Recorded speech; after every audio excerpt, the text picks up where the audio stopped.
With the SAT less than 48 hours away and many students stressing, especially seniors who for many of them feel like this is the last time they can take the SAT, we're going to talk about how you can easily and systematically solve some of the hardest and most common questions on the SAT in 10 simple tips. So grab a notepad, pay attention, because you're not going to want to miss these, or I can promise at least one of these things is going to catch you off guard on Saturday. And there's no worse feeling than being at the SAT and knowing if you just knew one simple rule or one simple formula, you'd be able to get a question right. So let's start with these discriminant rules. Now, discriminant is a word that almost all students get to, and they're like, I have no idea what this is. But anytime you're asked about the number or type of solution you're dealing with your quadratics, you just need to have this little table memorized.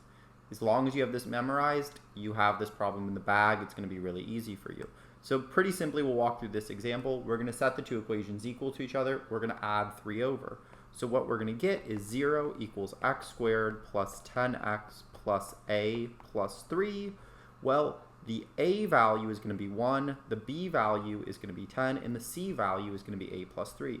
Well, what we now know is if we have one real solution, our b squared, our 10 squared, which is 100, minus 4 times 1 times a plus 3 is going to have to equal 0. So pretty simply from here, we're just solving through from a, and we're able to find our answer. These show up on most SATs. Remember, if you see anything on Saturday asking about the number or type of solution with quadratics, just make sure you have this table memorized. Our second tip comes to the sum of the solutions, and this is the October test from last year. This is why it's so important to know the concepts and the formulas tested on the SAT, because for these two questions, we simply need to use our negative b over a formula, and we can solve for the sum of the solutions of these two. I know the answer here is 3.5 seconds just by doing that. And here I would simply have to FOIL out my right-hand side and then subtract over my x and my 2. But then I'm still going to use that exact same negative b over a, and I can find my answer really, really easily. So make sure you remember negative b over a is the sum of your solutions. Tip number 3 is how to handle the SAT's favorite factoring problem that everybody misses. But it's really just a formulaic series of steps. Now, the way you know you're following this step is anytime you're dealing with a quadratic, your binomials, and you see some sort of roots in the answer choices or the question. That tells me I can't factor this my normal way. I'm going to have to use the quadratic formula. But it's pretty simple. All we have to do is our negative b plus or minus the square root of our b squared minus 4ac. So negative 10 squared minus our 56 here, our 4ac, is going to give us the square root of 44 all over 2a, which is going to be 2. Now, this is the really important step that everybody messes up. You have to use your root tree. Now, 44 simplifies down into 4 and 11, which is the same as 2 and 2 and 11. So we can pull a 2 out. So this gets us to 10 plus or minus 2 root 11 over 2. And now, getting a little messy here, but now you can cancel out your 2's, and now you're going to get 5 plus or minus the square root of 11. That means that n equals 11. Not nearly as hard as it looks if you go through the steps and you just have these memorized. All right, our next really important tip is negative b over 2a. And what this lets you find is the x value of the vertex of a parabola, which also means if you're ever looking for maximums or minimums in word problems, you can still go ahead and apply this formula. But here, we can pretty simply use negative b over 2a to take one of the hardest questions and make it really easy. So all we have to do is negative 2 over, well, 2a is also going to equal 2, so this is going to equal negative 1. This tells me the x value of my vertex has to be negative, so I get rid of c and d. Now all I have to do here is take my negative 1, plug it back in for x, and see what the y value is. Now, since here it's going to be y equals 1, that's going to tell me that b must be my correct answer. Once again, as long as we know how to approach these questions and we know the formulas, they're not nearly as awful as they look. Now, if you're preparing for the SAT, I strongly recommend checking out the free trial of my Ultimate SAT course. Gives you the same experience as being tutored with structured study plans, structured lessons, over 1,000 practice questions explained in depth, and everything we've covered so far with all of these quadratics tips and tricks is a part of the free trial. So if you guys want more practice to apply what we've covered or a little bit more of a longer form in-depth lesson, go ahead and check that out. All right, our next trick is how to easily handle these equivalent questions if you don't feel comfortable doing them the math way. Now, the easiest thing you can do for all of these is if you plug 1 in for x and the answer's up here, you plug 1 in for x and all of the answers down here, you're just playing a matching game. So 1 to the 4th equals 1. Minus 8 times 1 squared is just going to be minus 8 plus 16. Well, this is all going to equal 9. So now once I've plugged 1 in for each of my answers down here, whichever one equals 9 is my right answer. So we'll start with A. 1 minus 2 is negative 1. Negative 1 squared equals 1. 1 plus 2 equals 3.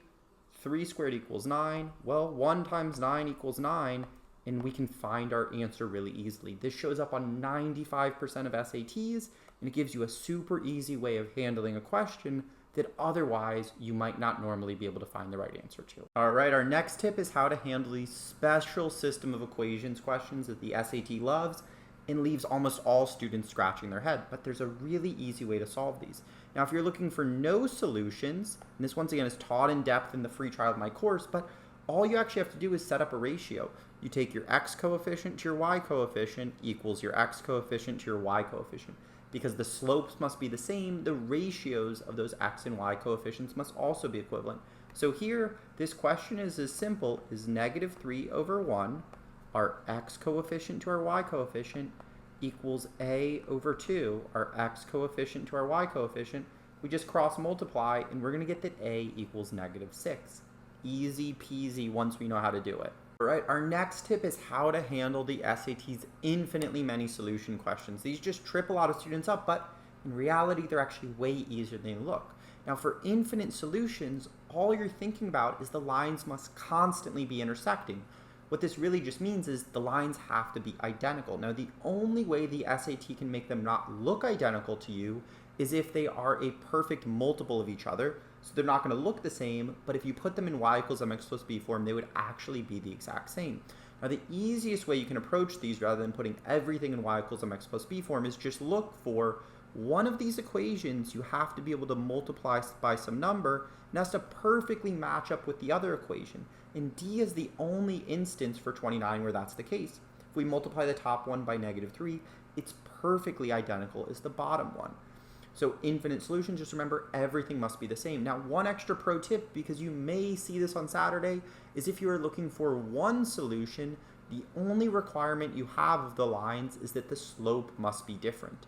Your intercepts could be the same, they could be different, but if you put them in y equals mx plus b form, your slopes must be different for one solution. There's a really good chance you'll see this on Saturday. The SAT had hammered away on it in August and back in this past spring. All right, now let's talk writing and language. And this is the section that the most students get stuck on because they just keep doing what looks right or sounds right, but there's actually really strict grammar rules that are tested. And once you know them, the section gets really easy. Now, the most common thing that is tested, which helps you identify right and wrong answer choices all over the SAT, is your sentence structure rules. So these are your fanboys, periods, semicolons, commas, and how we can join independent versus dependent clauses. Now, I'm not going to run through the whole lesson there because it's a part of my free trial. You don't need a credit card. So if you want to run through the whole lesson and tons of practice questions explained, go ahead and check that out. But I'm just going to pop the rules on the screen pretty quickly here. In here, for question number 8, I can tell I'm being tested on sentence structure because I see one of my fanboys in the answer choices. So I just want to see what type of clauses I have before and after this break. And according to the sagas, spinning yarn was work generally performed by Norse women. That's going to give me an independent clause. This find suggested that women were among the settlers on the site, also an independent clause. The only answer choice that gives me an option of joining two independent clauses properly is D. So it has to be right. It's not about which word fits the best. It's about understanding the sentence structure rules. So a really important tip is learn your independent versus dependent clauses and learn those sentence structure rules because it really can help you start to make sense of the writing and language section. All right, our next tip here is wordiness and redundancy. These are the two most important stylistic things that the SAT will be testing you on. And now, anytime you see a bunch of answer choices expressing the same idea but they're different lengths, this is probably what's being tested. So employees may experience increased productivity and satisfaction when they are allowed to determine the number and arrangement of items on their desks or in their offices. Well, we already said it's experienced by employees, so that's why this is redundant. We said it increased already, so that's why that's redundant. And if we're saying and, we already are saying this is adding it on in addition, so C is also redundant. That's how we can pretty easily tell that A is our right answer. But these sometimes trip students up because they're not sure if the SAT wants a bunch of extra details. And we're actually going to use the next question for our final writing and language tip.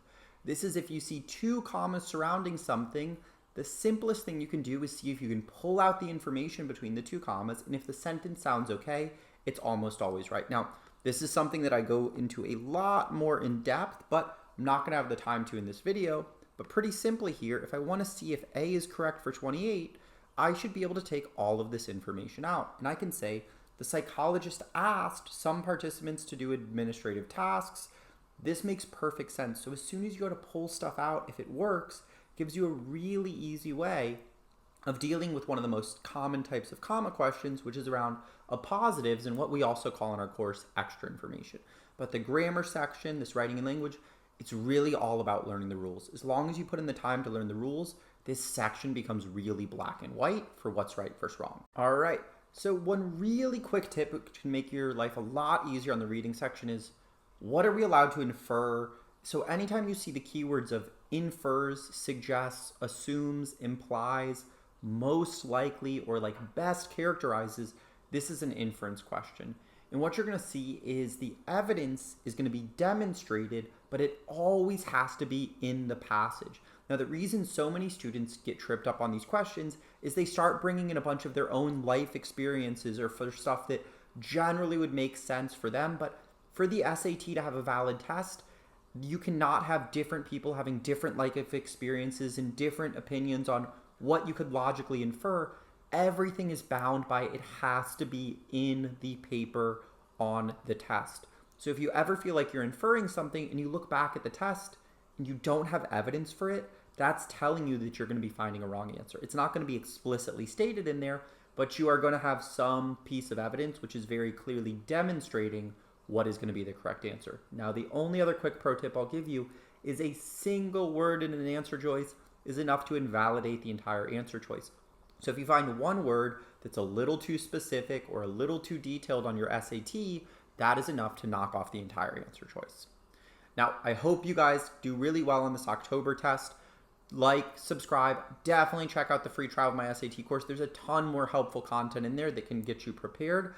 But as soon as the October test is released, I'm also going to do walkthroughs of all the sections. So subscribe there and you'll get some in-depth explanations. Now, if you are a senior, this is not the last time you can take the SAT. Even if you're applying early action at a lot of schools, you're still going to be able to submit those November test scores. So if you may possibly need to take the November SAT, go ahead and sign up now. By the time you get your scores back, it's going to be too late and you won't be able to have another shot at the SAT.